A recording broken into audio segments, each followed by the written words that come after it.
So what's up? Kamusta? Ayos ba tayo dyan? So nandito tayo ngayon sa may Motorstar Baliwag branch para sa update natin dito sa motorcycle na to. Balita ako, meron ditong binago eh. So alamin natin yan. At yung presyo niya, alamin na rin natin kung sulit pa rin nga ba ngayon. 2025, itong Motorstar ADB Easy Ride ADB 175. So tara, alamin na natin yan. Walk around na natin. Ayos na ayos siya. Sana di tayo makapiright. Old school effects out here.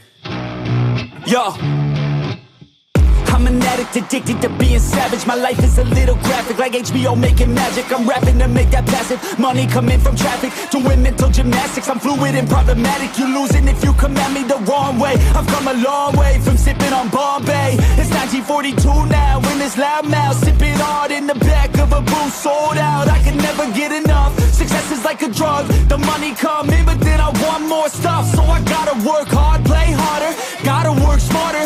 Time is money, yeah, money is harder. So I'm not giving up, no, I'm not giving in. I was born in this world, I swear, to make a difference. If you need a mentor, I got something for you, kid. Just watch the way I move and try your best to copy it. Like a CEO, I move like an athlete pro. I party like a rock star show. I live every day like my last, never know. I run it like a CEO. I move like an athlete pro. I party like a rock star show. I live every day like my last, never know. I run it like a CEO. I move like an athlete pro.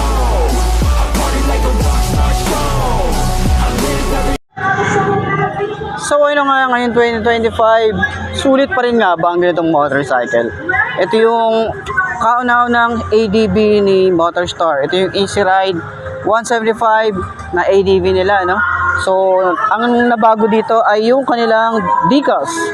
Nawala na yung kanilang ADB dito, pero yung sa side, yung pa rin naman. Dito lang naman yung nabago dito.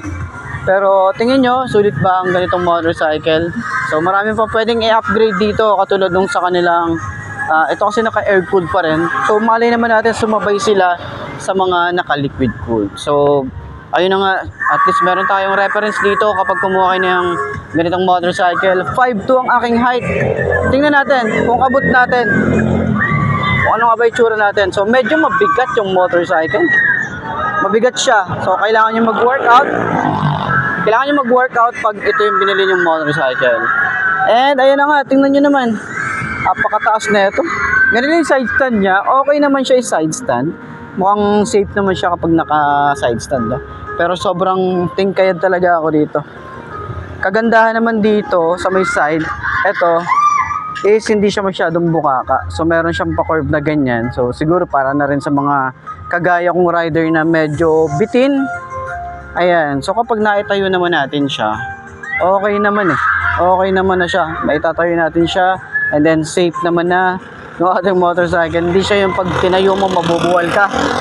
Ito pag naitayo na natin, manageable na siya. So medyo hindi lang talaga natin abot. Alam niyo naman yan. Pero magaan na siya. So pag kanyang shock dito, ganyan ang itsura. Napapansin ko lang dito medyo parang may tumutunog. So turning radius niya sobrang lawak din yan. Ayan, sobrang lawak din. Shock sa harap. Maganda yung shock sa harap, pero medyo may naririnig lang akong parang tok, tok, tok, mga ganun. So sa likod, okay din, no? Ayan. Siguro may adjust lang dito sa ano. May napapansin ako eh. So, ayan, sa upuan, maganda yung upuan niya. Siguro ganito yung tsura natin kapag nagra-ride. So, meron tayong cruiser position, standard position. So, pwede pa rin tayo mapakdip sa dulo. Pag medyo nangangawit tayo. Diba? Ganyan ang itsura natin. Okay. So, sa tingin nyo, sulit nga ba ang forma pa rin ito ngayong 2025? Yung specs niya, sulit pa rin nga ba? So, yung presyo, sulit pa rin nga ba?